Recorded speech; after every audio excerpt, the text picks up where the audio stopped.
मैं अपनी सास के घर बैठा था। शादी का तीसरा दिन था और मैं पहली बार उनके घर आया था। मेरी सास मेरे पास ही बैठ गईं, जबकि मेरी बीवी शबनम किचन में चाय बना रही थी।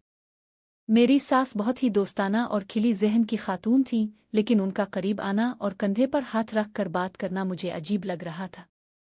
वो मुस्करा कर कहने लगे, कैसे रहे ये 3-4 दिन? तुम दोनों ने काफ़ी अच्छे गुजारे होंगे। मैंने जवाब दिया, बहुत अच्छे गुजारे अल्हम्दुलिल्लाह। फिर उन्होंने कहा, क्या मेरी बेटी ने तुम्हें सब कुछ अच्छे तरीके से बता दिया? तंग तो नहीं किया? मैं खामोश हो गया कि इसका क्या जवाब दूं। इतने में शबनम चाय लेकर आई और चाय रख कर चली गई। इसने हमें इतने करीब बैठे देखकर भी कोई ताज्जुब या नाराज़गी जाहिर नहीं की। मुझे ये बात बहुत अजीब लगी, क्योंकि आम तौर पर बीवियां अपने शौहर को सास के इतने करीब देखकर कोई ना कोई रिमार्क्स देती हैं, लेकिन शबनम बिल्कुल खामोश थी।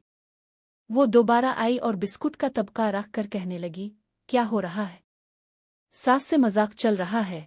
मेरी सास, जो अब और भी करीब आ गई थी, ने हंसते हुए कहा, हाँ बेटा, हम तो मजाक कर रहे हैं। मैं दूर होने की कोशिश करता, लेकिन वो मुझे अपने पास रोके रखती। शबनम हमारे पास आकर बैठ गई और कहने लगी, तुम्हें किसी से डरने की जरूरत नहीं। अगर वो तुम्हें अपने पास बिठा रही हैं तो समझो मेरी इजाजत है। तुम जानते नहीं कि मेरा उनसे क्या ताल्लुक है। मैं बहुत परेशान था। मेरी सास का नाम यास्मीन था। मैं सोच भी नहीं सकता था कि वो इस तरह मेरे करीब बैठी रही।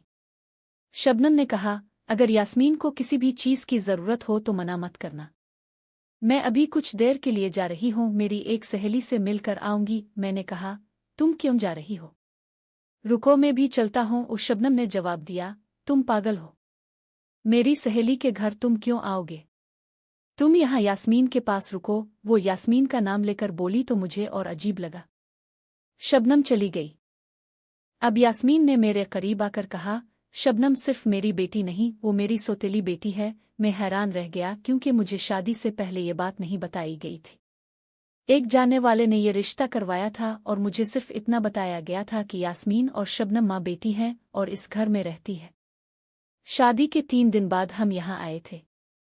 यास्मीन ने मेरे बाजू को हल्के से पकड़ा और कहा, तुमने शबनम के साथ अच्छा वक्त गुजारा, अच्छा, लेकिन क्या तुम थोड़ी सी मेरी भी मदद कर सकते हो? मेरे पास कुछ पुराने कागजात हैं जो मेरे शौहर ने छोड़े थे, मैं उन्हें समझ नहीं पाती। क्या तुम उन्हें देखोगे? मैंने कहा, ये तो मैं कर सकता हूँ, लेकिन अपने इस तरह करीब बैठकर क्यों कहा? वो बोले, क्योंकि मैं चाहती हूँ कि तुम मेरे साथ भी कुछ वक्त गुजारो, बस बातचीत के लिए। शबनम और मेरे दरमियान बहुत गहरा ताल्लुक है, हम एक दूसरे की बहुत मदद करते हैं। शबनम की शादी से पहले हम अक्सर मिलकर घर के कामकाज और माली मामलात संभालते थे। मैंने कहा, अब क्या कहना चाह रही हैं? यास्मीन ने कहा, मैं तुम्हें बताना चाहती हूँ कि शबनम ने तुम्हें यहाँ इसलिए छोड़ा है ताकि मैं तुमसे कुछ अहम बातें करूँ। हमारे घर की मलकियत और कुछ दस्तावेजात में उलझन है और मैं चाहती हूँ कि तुम मेरी मदद करो। शबनम को इस बात का इल्म है, इसीलिए वो चली गई। मैंने कहा, तो ये बात थी, मैं समझ गया। फिर वो मेरे पाँव के करीब एक छोटी सी अलमारी खोलकर कागजात निकालने लगे और मुझे दुखाने लगे। मैंने कहा, अब कागजात तो दे सकती थीं, इस तरह करीब आने की जरूरत नहीं थी। उन्होंने कहा, मुआफ करो, मुझे आदत है कि बात करते हुए करीब बैठूं, लेकिन अगर तुम्हें बुरा लगता है तो मैं दूर हो जाती हूँ। उन्होंने फासला बढ़ा लिया और हम कागजात देखने लगे। कुछ देर बाद उन्होंने कहा, चलो अंदर कमरे में चलते हैं, वहाँ रोशनी अच्छी है। मैं उनके साथ कमरे में गया। वहाँ उन्होंने मुझे कुछ पुरानी फाइलें दिखाईं और कहा कि उनमें कुछ गलतियां हैं, मुझे उन्हें दुरुस्त करना है। मैंने वहां बैठकर उन फाइलों को देखना शुरू किया। इतने में शबनम वापस आ गई। मैं डर गया कि वो मुझे कमरे में यास्मीन के साथ देखकर क्या कहेगी, लेकिन शबनम ने कुछ नहीं कहा।